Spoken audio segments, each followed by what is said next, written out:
नमस्ते मित्रों, कथा निधि चैनल पर आपका बहुत बहुत स्वागत है। हमारी आज की कहानी है आखिरी संतान। तो चलिए कहानी शुरू करते हैं। चारों तरफ खुशी और आनंद का वातावरण था। हवा में उत्साह और उमंग तैर रही थी। केतकी की सहेलियां खुशी से नाच गा रही थी, बार बार उसे छेड़ती और उसके मजे ले रही थी। हास्य विनोद और चुहलबाजी का माहौल था। केतकी अपने भविष्य के सपनों को लेकर अपने में ही खोई हुई थी। आंगन में मंडप डला हुआ था। वातावरण में शहनाई के स्वर गूंज रहे थे। केवड़े जल की खुशबू से हवा सुगंधित हो उठी थी और मेहमानों की आवभगत, मेहमानों की हंसी ठिठोली, इससे घर में एक बड़ा ही आनंदमय वातावरण बना हुआ था। मंडप में लगे हुए रंगीन कागज के तोरण हिल रहे थे। फूलों की मालाएं हवा से इधर उधर उड़ रही थी और चमकदार कागजों के छोटे छोटे बॉल और पताकाएं हवा के साथ झिलमिला रहे थे। पूरे घर में उल्लास और खुशी छाई हुई थी। मंडप के खंभों पर बोगनवेला लपेट दी गई थी। उसके फूलों से मंडप की शोभा और बढ़ रही थी। मेहमानों में से तभी किसी की आवाज आई। शायद केतकी की सहेली थी। जैसी हमारी रानी सरकार है, राजा साहब भी उनके साथ बहुत मैच करने वाले हैं। केतकी ने हरे रंग की बनारसी साड़ी पहनी हुई थी, गले में सोने का चमचमाता हार, हाथों में सोने की चूड़ियां और उनके साथ में हरी हरी चूड़ियों का कॉम्बिनेशन बड़ा सुंदर लुभावना दिख रहा था। गले के सोने की हार के दीप्ति उसके चेहरे को और चमका रही थी। इतनी सौंदर्यवती दुल्हन शायद सबको देखकर बड़ा अच्छा लग रहा था। दुल्हन की सकुचाई नजरें इधर उधर देख रही थी। विवाह संपन्न हो चुका था। दूल्हा दुल्हन एक दूसरे को वरमालाएं पहना चुके थे। उसके तुरंत बाद ही 7 फेरे भी हो गए। हवन भी चल रहा था। केतकी की सहेलियां उसके पास बैठी उसके कान में चुहल भरी बातें कर रही थी और केतकी शर्माते हुए, नजरें नीचे की हुए, बीच में ही अपने पति की तरफ नजर उठाकर देख लेती। बारातियों का खाना पीना संपन्न हुआ। उनके साथ बांध कर दिया जाने वाला भोजन भी पैक करके रख दिया गया। साथ में दहेज का सामान भी पैक करके रख दिया गया। आंखों में आंसू लिए केतकी मंडप के बीचों बीच खड़ी थी। विदाई की बेला आखिर आ ही पहुंची। केतकी और देवकी दोनों अपने आंसुओं को पोंछे जा रही थी। रोती हुई केतकी देवकी के गले लगकर हुमस हुमस कर रो पड़ी। उसकी सिसकियां रोके नहीं रुक रही थी। देवकी ने धीरे धीरे उसके पीठ प्यार से सहलाई, फिर उसके कान में हौले से कहा, केतकी, अब तुम ससुराल जा रही हो। अपनी अल्लड़पना नहीं छोड़ के जाना बेटा। तुम्हारा अल्लड़पना तुम्हारे मायके की अमानत है। ससुराल में मत ले जाना उसे। वहाँ तुम बहू हो, वहाँ सब लोगों की नजरें तुम पर होगी। तुम कैसी रहती हो, तुम कैसी बातें करती हो, तुम किस तरह से काम करती हो, हर बात पर सबकी नजर होगी। इस बात का ध्यान रखना बेटा। केतकी हाँ में सिर हिलाते हुए और जोर से देवकी बुआ को भींचे जा रही थी अपने सीने से। आखिर किसी तरह से देवकी बुआ ने उसे अपने से अलग किया। धीरे से केतकी की सास जी उसके पास आई और उसका हाथ पकड़कर धीरे धीरे उसे ले जाकर कार में उसके दूल्हे के पास बैठा दिया। हाँ, देवकी उसकी बुआ थी, माँ नहीं थी, लेकिन देवकी उसकी माँ बन गई थी और केतकी उसकी लड़की। केतकी को जाते हुए देवकी देख रही थी। उसे याद आ रही थी वो नन्ही सी मासूम गुलाब की कली सी केतकी। देवकी अपनी सजल आंखें पोंछती हुई केतकी को जाते हुए आखिर तक देखती रही। उसे याद आया केतकी का उसके घर में आगमन हुआ वो दिन। हाँ, केतकी उसके घर में आई थी वो दिन। पूरे घर में प्रसन्नता और उत्साह का वातावरण था। देवकी के विवाह को कई बरस हो चुके थे, लेकिन अब तक उसकी ममता की आस पूरी नहीं हुई थी। इंतजार कर करके देवकी और उसके पति थक चुके थे। एक दिन देवकी यूं ही अनमनी सी बैठी थी। किसी काम में उसका मन नहीं लग रहा था। पति जब चुहल कर रहे थे तब वो उनसे चिढ़ गई। पति से उसकी उदासी और दुख देखा नहीं जाता था। उसने प्यार से कहा, देवकी, तुम बहुत दिन हो गए अपने मायके नहीं गई हो। जाओ 2-4 दिन मायके में रह के आओ। मायके में वहाँ बाल बच्चों में थोड़ा मन लग जाएगा, इसलिए 2-4 दिन वहाँ रह के आ जाओ। पति की बात देवकी को भी समझ में आ गई। वाकई उसके पीहर बाल बच्चों वाला था।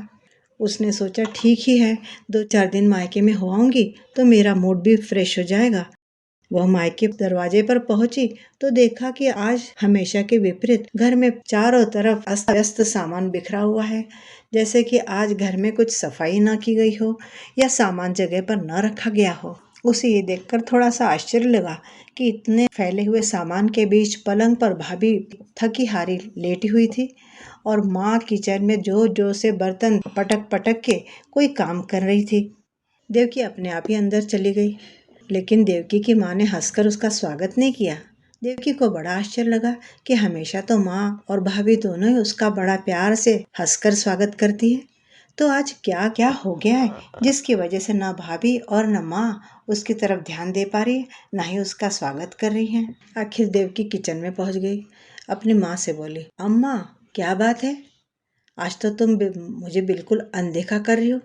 मेरे स्वागत में एक मुस्कान तक नहीं आई तुम्हारे चेहरे पर। क्या बात है, क्या मेरा आना अच्छा नहीं लगा? देवकी की बात सुनकर अम्मा गुस्से में उबल पड़ी। हाँ, क्या करूं, क्या बोलूं? जहाँ चाहिए वहाँ भगवान देता नहीं, और जहाँ नहीं चाहिए वहाँ भगवान छप्पर फाड़ फाड़ के दे रहा है। देख तेरी भाभी को, अब 7वीं लड़की जनने वाली है तेरी भाभी। क्या करूं इसको? क्या भाभी फिर से पेट से हैं? 7वीं बार लड़की?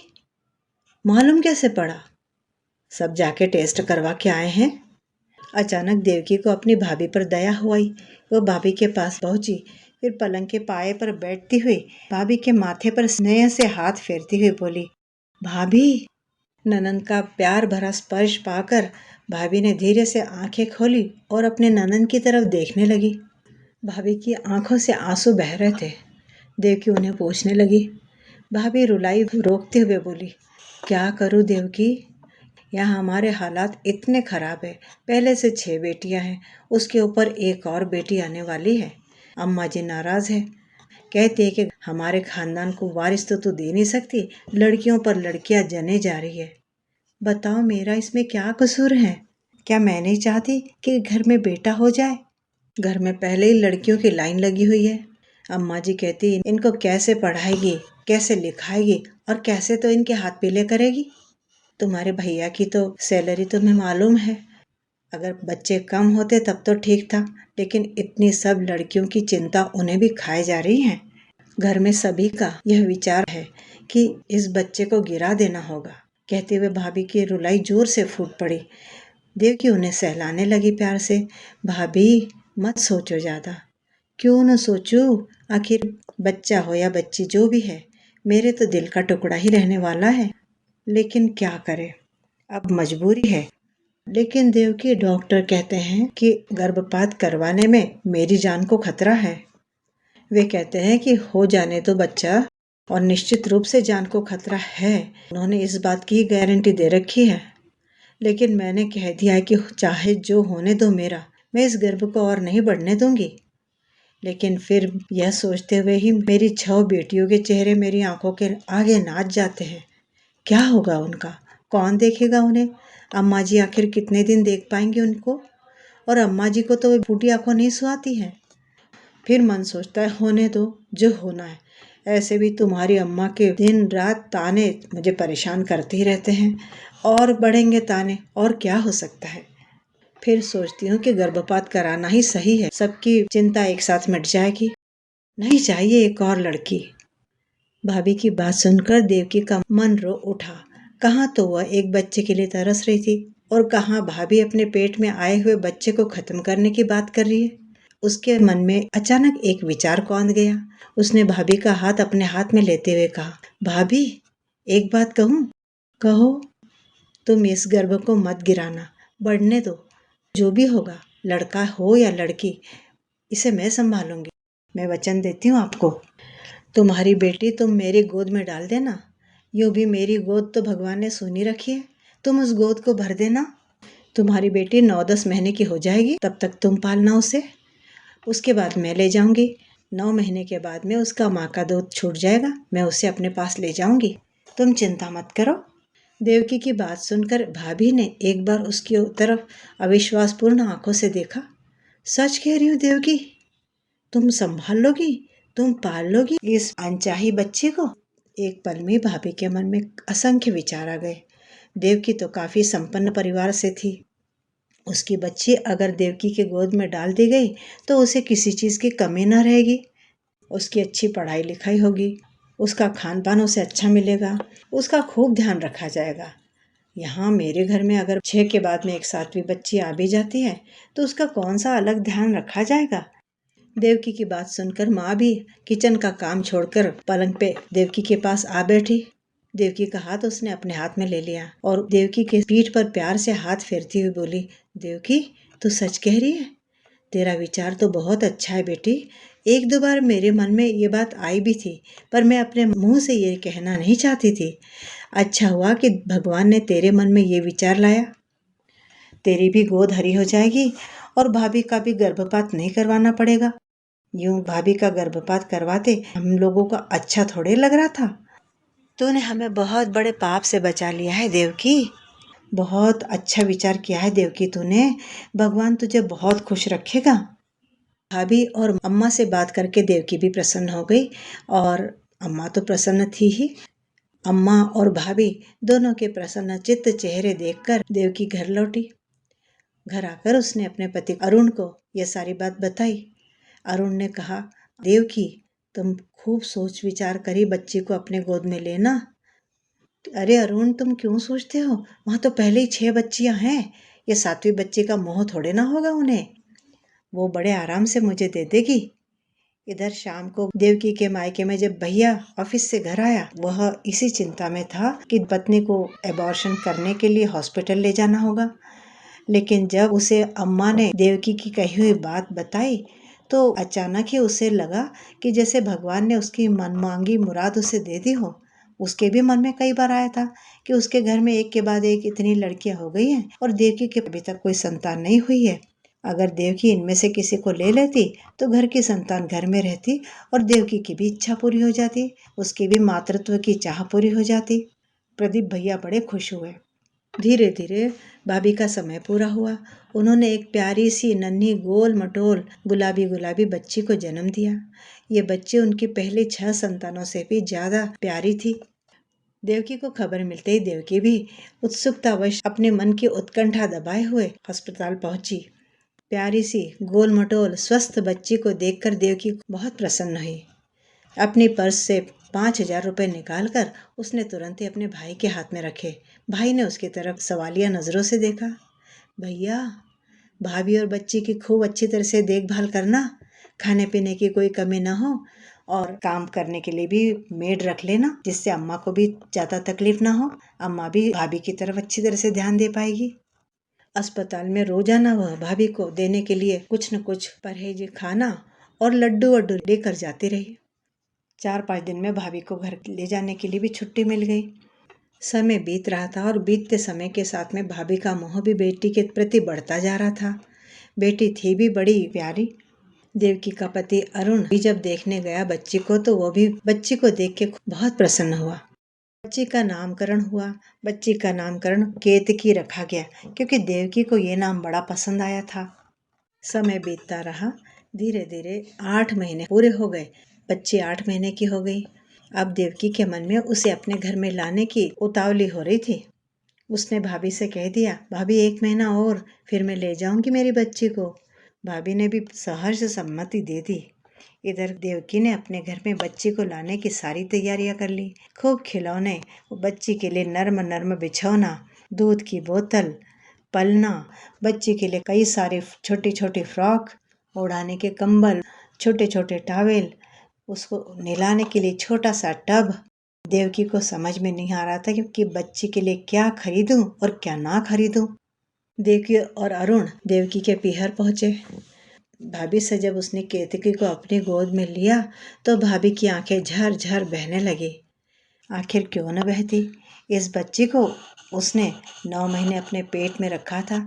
अपनी ममता उस पर उड़ेली थी।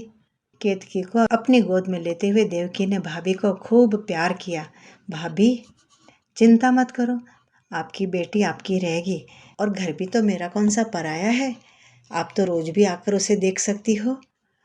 आपने मुझ पर बहुत बड़ा उपकार किया है भाभी। मेरी गोद आपने भर दी।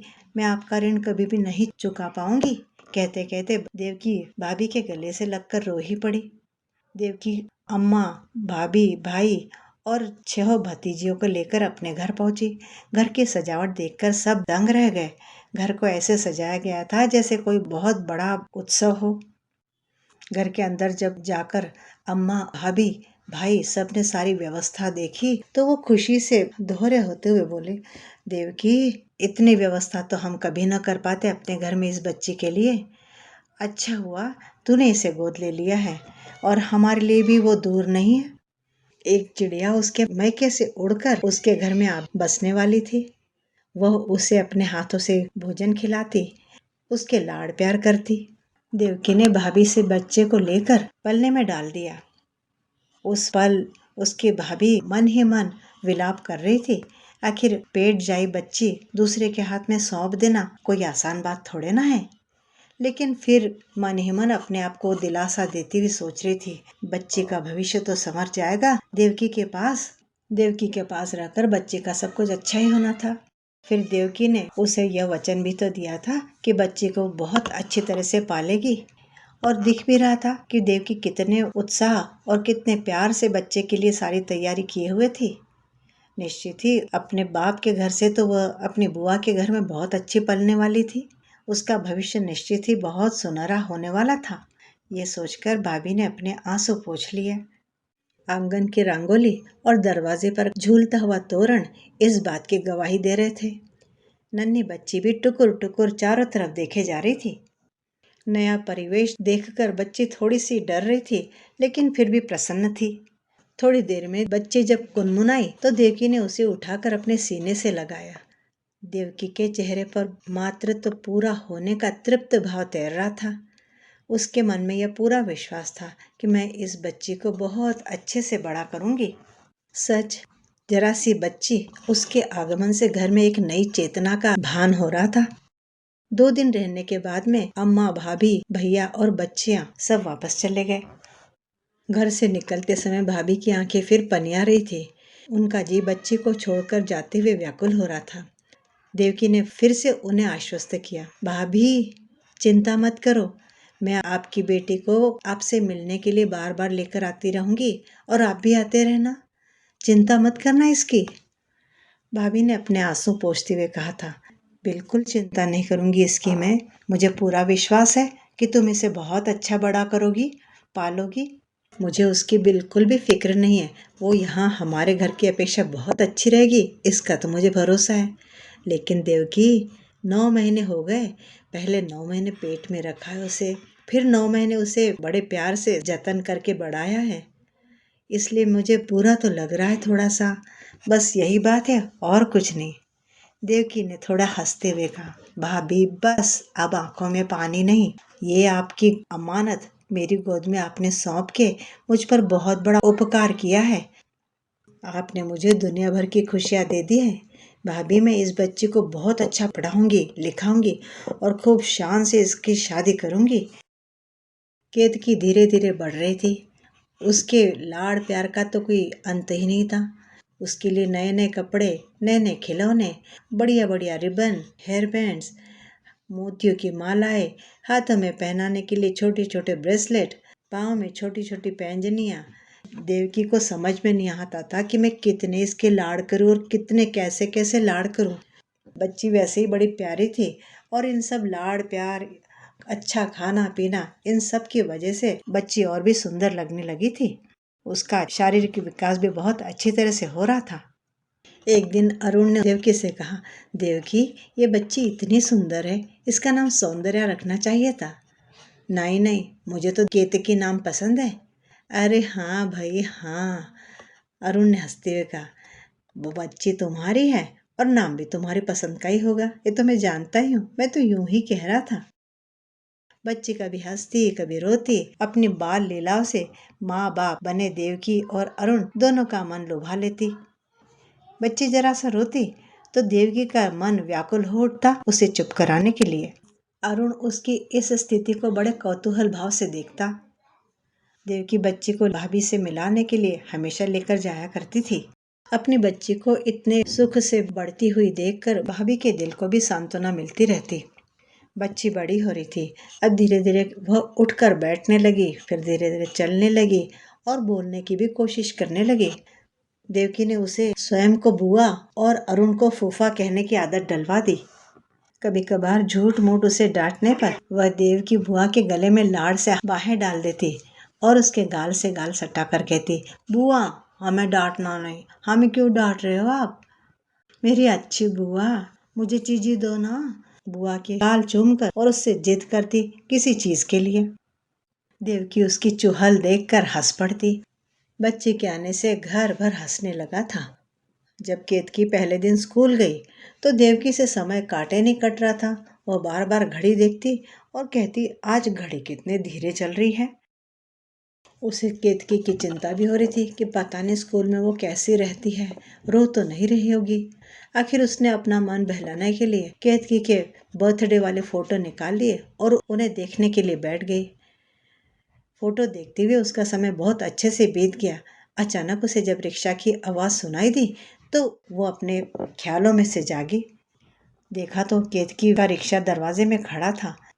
देवकी दौड़ कर गई और केतकी को रिक्शे में से उतारा और उसकी कई चुम्मियां ले डाली, जैसे कि केतकी पता नहीं कितनी दूर से कितने दिनों के बाद लौटी हो, मिल रही हो। धीरे धीरे समय बीता, वर्ष बीते। केतकी ने कॉलेज की पढ़ाई पूरी कर ली। उसने बीकॉम पास कर लिया था। उसकी इच्छा थी कि आगे एमकॉम करे, फिर कुछ समय के लिए जॉब भी करे।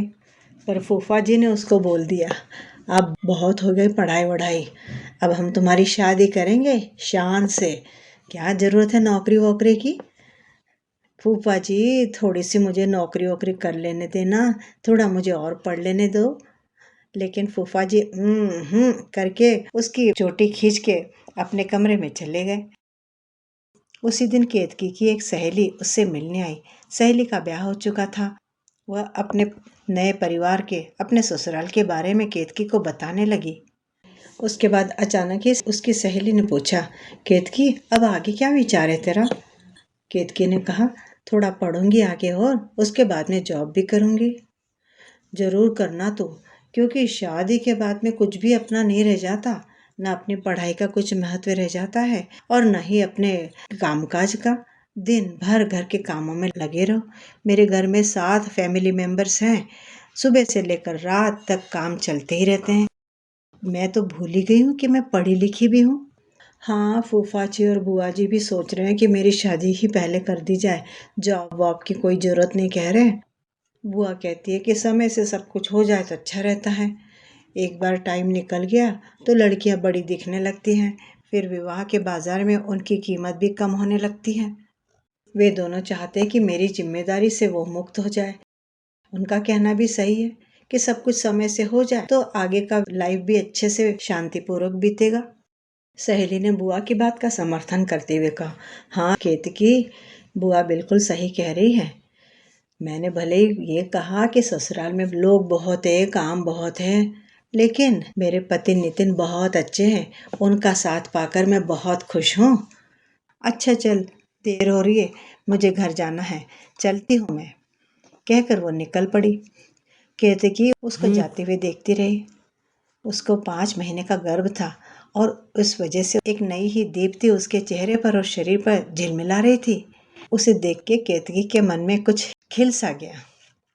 सहेली के जाने पर बुआ वहां पर आई। बोली, देखा केतकी, तेरी सहेली का सब कुछ समय से हो रहा है तो कितनी अच्छी लग रही है वो। अब तो मैं बिल्कुल नहीं रुकूंगी, बस तेरी शादी के लिए रिश्ते देखना शुरू करती हूँ। उस दिन अचानक केतकी को बैठे बैठे फूफा जी के मित्र सुभाष जी का बेटा सचिन की याद आई। उसका चेहरा आंखों के सामने आते ही पता नहीं क्यों केतकी के गाल लज्जा से लाल हो उठे। उसकी आंखें भी खुशी से चमकने लगी। उसे समझ में नहीं आ रहा था कि सहेली के आ जाने के बाद में ऐसा मन में क्या परिवर्तन हो गया है। वह शाम को यूं ही बाहर निकलने के लिए तैयार होने लगी। तैयार होके थोड़ी देर में वो बाहर निकल गई। आज उसने बुआ से बाहर से आवाज लगा के बोल दिया कि बाहर जा रही हूँ। बुआ ने बाहर आकर देखा, तब तक तो केतकी गेट बंद करके बाहर भी निकल चुकी थी। केतकी अपनी एक सहेली से मिलने के लिए उसके घर की तरफ बढ़ चली। कुछ दूर जाने पर ही केतकी ने देखा कि रास्ते में धूल मिट्टी का बवंडर उठ रहा है। खूब चीख पुकार मच रही थी। लोग भयाक्रांत होकर इधर से उधर दौड़ रहे थे। कुछ लोग चिल्लाते जा रहे थे, मारो, पीटो, जला दो। बरसात की छोटी छोटी बूंदों की तरह रास्ते के पत्थर के टुकड़े उड़ उड़ के चारों तरफ बिखर रहे थे और चीख पुकार चिल्लकों से सारा परिवेश घबराहट में डूब गया। आती जाती कारों की कांच जोर जोर से फूट के गिर रहे थे। लोग दौड़ते हुए छिपने की जगह ढूंढने लगे। हिंसक भीड़ ने कई लोगों को पत्थरों का निशाना बनाया और जहां तहां खून ही खून दिखाई देने लगा। केतकी के पास ही एक आदमी जमीन पर पड़ा हुआ छटपटा रहा था, उठने की कोशिश कर रहा था। केतकी ने डर से घबराई हुई आवाज में उससे पूछा, हुआ क्या है? उसने किसी तरह से जवाब दिया, पता नहीं कहां से अचानक लोगों ने बलवा कर दिया है। पता नहीं कहां से अचानक ही भीड़ उमड़ आई। तुम यहाँ से जल्दी से अपनी जान बचाकर भागो, वरना जान की खैर नहीं है। उसकी बात सुनकर केतकी दौड़ते हुए इधर उधर देखने लगी छुपने की जगह। उसे एक सुनसान गली दिखाई दी। वो उसी गली में दूर तक दौड़ती हुई चली गई। कहाँ तो उसकी चप्पल गिरी, इसका भी उसे होश नहीं था। धड़कते हृदय से वह एक जगह रुक कर सांस लेने लगी। अभी भी लोगों की चीख पुकार और लोगों के दौड़ने की आवाजें उसके कानों में पड़ रही थी। वह डर के मारे आंखें बंद करके एक क्षण के लिए यह सोचने लगी कि किस तरह से मैं इसमें से अपनी जान बचाऊं और अपने घर तक पहुंचूंगी। डर के मारे उसके हाथ पांव कपकपा रहे थे, गला सूख रहा था, आंखों से आंसू बहने लगे थे, अंगूठे में लगी हुई ठोकर से खून बह रहा था। तभी किसी ने आकर उसका हाथ जोर से पकड़ा और उसे खींचते हुए कहा, जल्दी चलो, पीछे से गुंडे आ रहे हैं, और उसे खींचते हुए दूसरी तरफ ले जाने लगा। घबराते हुए उसने सोचा, कहीं यही तो कोई गुंडा नहीं है। पता नहीं, अंधेरे में कुछ समझ में भी नहीं आ रहा है। भय की एक लहर उसकी रीढ़ की हड्डी को थरथरा गई। तभी वह युवक उसे खींचता हुआ पास में बने मंदिर के अंदर ले गया। कहीं आसमान से गिरकर खजूर में तो ना अटकी, इसी बात को वह सोच रही थी। मंदिर में अंधेरा था। भगवान, ये युवक गुंडा है या भला है? भगवान मेरी रक्षा करना। कहती कहती वह मंदिर के गर्भगृह में जाकर चुपचाप खड़ी हो गई। बुआ और फूफा की याद आके उसके आंसू बरस रहे थे। मुंह से आवाज नहीं निकल रही थी। वो जोर से चिल्लाना चाहती थी, लेकिन गले से शब्द नहीं फूट रहे थे। तभी उसने सुना, बाहर खड़ा युवक कह रहा है, चलो किसी तरह जान तो बची। केतकी में अंधेरे में ही घूर कर देखना चाहा, लेकिन उसे कुछ दिखाई नहीं दिया। उसके मन में डर बैठ रहा था, यहाँ तो कोई भी नहीं है, कहीं इसने मुझसे जबरदस्ती की तो। इस सोच मात्र से वह सिर से पांव तक कांप गई। तभी बाहर से युवक ने आवाज दिया, केतकी, केतकी, मैं सचिन हूँ, सुभाष जी का बेटा। कौन? सचिन? इस एक शब्द से ही उसे बड़ा साहस की अनुभूति हुई। सचिन मंदिर में बाहर के प्रांगण में बैठा हुआ था। उसने उससे कहा, केतकी, डरो मत, बाहर आके मेरे पास में बैठ जाओ, अब डरने की कोई बात नहीं है। और तुम ऐसे अंधेरे में इस समय कहाँ अकेली भटक रही थी? अब केतकी मंदिर के गर्भगृह से बाहर निकल कर आई और सचिन के पास आकर बैठ गई। अंधेरा तो अभी भी था, दिखाई कुछ भी नहीं दे रहा था, लेकिन अब एक आश्वस्त भाव उसके मन में आ गया था। सारी रात उन्होंने मंदिर में बैठे बैठे निकाली। सुबह 4 बजे जब थोड़ा उजाला फैलने लगा, तब तक बाहर लोगों की चीख पुकार, शोर शराबा, दौड़ना, सब कुछ थम चुका था। सचिन के साथ उठकर वह घर तक आई। इधर उसकी बुआ की आंखें रो रो कर सूज चुकी थी। रात भर वो सो नहीं पाई थी। चिंता में बुआ और फूफाजी दोनों जागते हुए बैठे थे। ऐसे भयंकर माहौल में घर से बाहर निकलकर उसको तलाशा भी नहीं जा सकता था। इसी चिंता में दोनों पति पत्नी रात भर जागते बैठे थे और सोच रहे थे कि सुबह होते ही वे पुलिस चौकी में जाकर उसके लापता होने की रिपोर्ट लिखवाएंगे और पुलिस से विनती करेंगे कि उसे जल्दी से जल्दी तलाश करे। फूफा जी बुआ को रात भर समझा रहे थे, चिंता मत करो, कहीं न कहीं सेफ ही होगी तुम्हारी भतीजी, सुबह तक तो धीरज रखना ही होगा। तभी दरवाजे पर बेल बजी। केतकी की देव की बुआ दौड़ती हुई दरवाजा खोलने के लिए लपकी। दरवाजे में केतकी खड़ी थी, पीछे सचिन भी खड़ा था।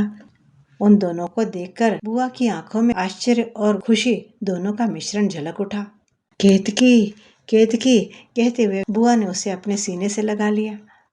केतकी भी बुआ के गले से लगकर रो पड़ी, जैसे पता नहीं कितने वर्षों के बाद वे दोनों मिल रही हो। अरुण और सचिन दोनों उन्हें देखे जा रहे थे। तभी सचिन ने आवाज दी, बुआ जी। सचिन की आवाज़ सुनकर देवकी अपनी सोच से जागी। थोड़ी देर बाद वे चारों बैठकर चाय पी रहे थे। बुआ ने कहा, भाई जो भी हो, कितनी भयंकर रात थी, इसमें से तुम दोनों सही सलामत बच के घर पे आ गए, यह बड़ी प्रसन्नता की बात है। भगवान तेरा लाख लाख शुक्र है। और सचिन, ये तो अच्छा हुआ कि तुम उसे मिल गए, नहीं तो पता नहीं मेरी बच्ची का क्या होता। कहते हुए बुआ की आंखें फिर डबडबाई। तुम्हारी वजह से हमारी बेटी हमें वापस मिल गई। सचिन, तुम्हारे एहसान जितने मानो उतने कम ही है। कहते हुए देवकी बुआ ने केतकी के कई चुम्बन ले डाले। केतकी को बुआ का यह प्यार बड़ा सुखद लग रहा था। उसने बुआ के कंधे पे अपना सिर टिका दिया। थोड़ी देर के बाद में सचिन उनसे विदा लेकर अपने घर चला गया। उसके जाने के तुरंत बाद ही फूफा जी ने बुआ से कुछ कहा और वे तीनों सचिन के घर जा पहुंचे। वहां पहुंचकर फूफा जी ने अपने मित्र सुभाष के सामने केतकी का बायोडेटा रख दिया। ये देखो भाई, ये कुंडली है मेरी बेटे की। आपका लड़का हमें जमाई के रूप में बेहद पसंद है। अब आप देख लो, ये हमारी बेटी है, क्या इसे आप बहू के रूप में पसंद करते हो? हमें जल्दी बताना। उनकी बातें चल रही थी, इसके पहले ही सचिन और केतकी बाहर बागीचे में घूमने भी निकल चुके थे। सचिन के पिता सुभाष जी ने हंसते हुए कहा, अरे अरुण, मियाँ बीवी राजी तो क्या करेगा काजी। वे चारों हंस पड़े। केतकी और सचिन के दिल में शहनाइयाँ बज उठी। केतकी के विवाह की बहुत जोरदार तैयारी करी देवकी ने। उसके मनपसंद की साड़ियाँ, उसकी मनपसंद के गहने, किसी चीज़ की कमी ना रखी। उसके माँ बाप को भी, यानी कि अपने भाई भाभी अम्मा को भी बुलाया, अपनी शादीशुदा भतीजियों को भी बुलाया। सबसे बड़ी भतीजी बोली, बुआ, ये लड़की तो किसी को भी नहीं चाहिए थी, लेकिन इस अनचाही लड़की की तकदीर तो देखो कितनी जोरदार है। बुआ, अगर तुमने इसे संभालने का वचन न दिया होता तो इसका जन्म ही नहीं होता। शादी के लिए मना करने वाली केतकी सचिन से मिलने के बाद में अपनी बात ही भूल गई। प्यार के सागर में हिलोरे लेने लगी।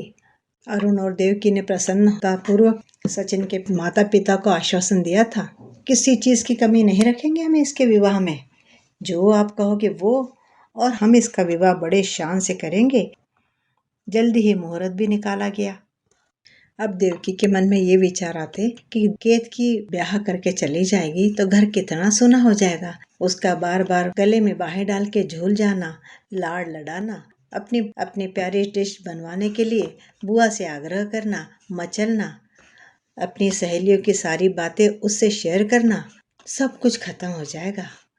कैसे रहूंगी मैं उसके बिना? फिर अचानक बुआ ने अपने सिर को झटका। कैसी बातें सोच रही हूँ मैं? आखिर उसकी भी तो जिंदगी है, उसे भी जीवन साथी की जरूरत है। मैं तो अपने दुख के बारे में सोचने लगी। उसकी खुशी तो वही है जहाँ सचिन है। भाभी ने अपनी लाडली मेरी गोद में डाली, अब मैं अपनी लाडली उसकी सास की गोद में डालूंगी। सोचते सोचते देवकी को हंसी आ गई। लोगों को लड़की नहीं चाहिए रहती। अरे अगर लड़कियां नहीं होंगी तो आपको बहू कैसे मिलेगी? आखिर लड़कियों में क्या कमी रहती है जो लोग बोलते हैं कि लड़की नहीं लड़का चाहिए? अरे मुझे तो बाबा लड़की ही पसंद है, लड़कों से भी ज्यादा। मन में बेशुमार स्नेह और प्यार लिए देवकी केतकी की जाती हुई कार को देखती रही और मन ही मन में एक सार्थकता का अनुभव कर रही थी कि जो जिम्मेदारी मैंने ली, मैंने बहुत अच्छी तरह से निभाई भी, और एक अच्छी जिंदगी दी है मैंने अपनी बच्ची को। देवकी, देवकी अचानक चौंक पड़ी। उसकी भाभी उसका कंधा पकड़कर हिला रही थी। चलो घर में, तुमने बहुत अच्छे से अपनी जिम्मेदारी निभाई है। देवकी की आंखों से अश्रुधार बह चली। उसने केतकी को जन्म नहीं दिया था, लेकिन उसके लाड़ प्यार में कहीं कमी नहीं रखी थी। एक माँ से कम प्यार नहीं दिया था उसे। बैंड पर धुन बजती जा रही थी, खुशी खुशी कर दो विदा, के रानी बेटी राज करेगी। भाभी ने देवकी का हाथ पकड़ लिया और धीरे धीरे उसे अंदर ले चली। मित्रों, आपको कहानी कैसी लगी? अच्छी लगी हो तो एक लाइक कीजिएगा। कहानी के बारे में अपनी राय भी कमेंट बॉक्स में ज़रूर लिखिएगा, और चैनल पे नए हैं तो चैनल को सब्सक्राइब भी ज़रूर कर लीजिएगा। कहानी सुनने के लिए बहुत बहुत धन्यवाद। आपका दिन शुभ हो।